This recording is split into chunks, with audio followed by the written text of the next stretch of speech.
দ্রুত বীর্যপাত অর্থাৎ প্রিম্যাচুর ইজাকুলেশন খুবই পরিচিত একটি সমস্যা।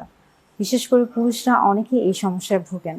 অনেকেই মনে করেন যে তিনি দ্রুত বীর্যপাতে ভুগছেন। দ্রুত বীর্যপাত বিষয়টা কি? অনেক সময় দেখা যায় যে অনেকেই এসে বলে থাকেন যে আমার খুব তাড়াতাড়ি বীর্যপাত হয়ে যাচ্ছে। এই তাড়াতাড়ি মানেটা কি?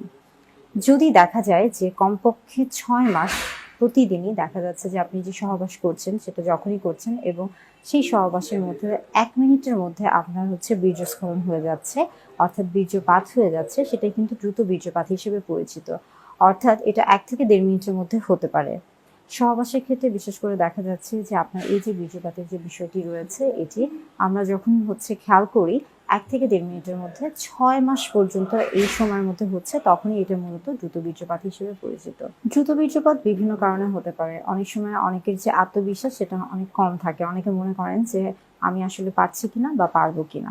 বিশেষ করে অনেক সময় যাদের নতুন বিয়ের ব্যাপার থাকে, যে হয়তো বা সদ্য বিবাহিত, তারা মনে করেন যে সে পারবেন না, তার আত্মবিশ্বাসটা কম থাকে। আবার অনেকেই মনে করেন যে হয়তোবা আমার যে সঙ্গী রয়েছে সে হয়তোবা আমার চেয়ে আরো বেশি অ্যাক্টিভ, অর্থাৎ তার ক্ষমতাটা বেশি থাকে। এটাও অনেকের মধ্যে একটা ভুল ধারণা থাকে। অর্থাৎ এই যে আত্মবিশ্বাসের যে অভাবটা, এটা অনেক বড় একটা ব্যাপার। আবার অনেক সময় অনেকে আছে বিভিন্ন ধরনের, বারবার বলি আমরা, যে ক্রনিক ডিজিজ, অর্থাৎ তিনি অনেক দিন ধরে একই রোগে ভুগছেন বা বিভিন্ন রকমের সমস্যায় ভুগছেন এবং যার কারণে তিনি বিভিন্ন রকমের ওষুধ খেয়ে থাকছেন, এবং যার কারণে যার পার্শ্ব প্রতিক্রিয়ার ফলে হয়তোবা তার এই যে সহবাসের যে ব্যাপারটা রয়েছে, যে শারীরিক যে সক্ষমতা সেটা হয়তোবা কমে যাচ্ছে, সেটা থেকেও হতে পারে। আবার অনেক সময় বিশেষ করে ডায়াবেটিসে যদি আক্রান্ত থাকেন অনেক বছর ধরে, সেই ক্ষেত্রেও এটা হতে পারে। আবার আপনার দেখা যাচ্ছে যে অনেক সময় হরমোনের সমস্যা থেকে হতে পারে। তবে আমরা সবসময় বলে থাকি যে এই ঘটনাটি মূলত আপনার মানসিক যে ব্যাপারটা কাজ করে, সেটা হচ্ছে যে আপনার দেখা যায় যে আপনার যদি আত্মবিশ্বাস কম থাকে বা আপনি যে কোনো ধরনের মানসিক সমস্যা, অর্থাৎ আপনি যদি কোনো একটা ডিপ্রেশন বা কোনো একটা বিষণ্ণতায় ভোগেন, মানসিক অবসাদ থাকেন, দুশ্চিন্তায় থাকেন, অর্থাৎ আপনি কোনো কিছুতে কাজে মনোযোগ দিতে পারছেন না, বা আপনি নির্দিষ্ট একটা কারণে সবসময় চিন্তা করছেন, সেই সকল ক্ষেত্রে কিন্তু এই জিনিসটা হতে পারে। তখন আপনি যদি ইতিমধ্যে এমন কোনো মানসিক সমস্যায় থাকেন, তাহলে স্বাভাবিকভাবে আপনি কিন্তু শারীরিকভাবে সক্ষম হতে পারবেন না, এটাই স্বাভাবিক। এবং তখনই দেখা যাবে যে আপনার এই যে দ্রুত বীর্যপাতের যে ব্যাপারটি, এটা অনেক বেশি চোখে পড়ে।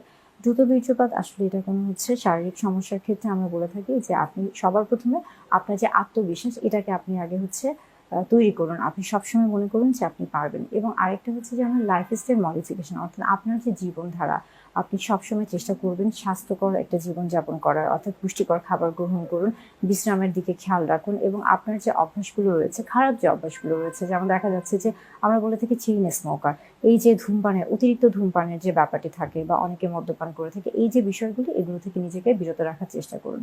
যদি দ্রুত বীর্যপাত হয়ে থাকে, সেই ক্ষেত্রে সবসময় খেয়াল করবেন যে আপনার যে সঙ্গী রয়েছে তার সাথে আগে এটি আলোচনা করুন যে আপনার এই সমস্যার কারণে আপনার সঙ্গীর কোনো সমস্যা হচ্ছে কিনা।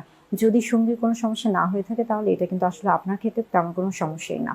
তবে সঙ্গী যদি মনে করেন যে হ্যাঁ, এটা তার জন্য সমস্যা হয়ে থাকছে, সেই ক্ষেত্রে অবশ্যই দুজন মিলে গল্প করুন, বা অন্য কোনো বিষয় নিয়ে গল্প করার চেষ্টা করুন, অন্য একটা বিষয় নিয়ে বিজি থাকার চেষ্টা করুন। পরবর্তীতে আবার আপনারা একইভাবে মেলামেশা করার চেষ্টা করুন, তাহলে হয়তোবা এই সমস্যা থেকে আপনার সমাধান পেতে পারবেন।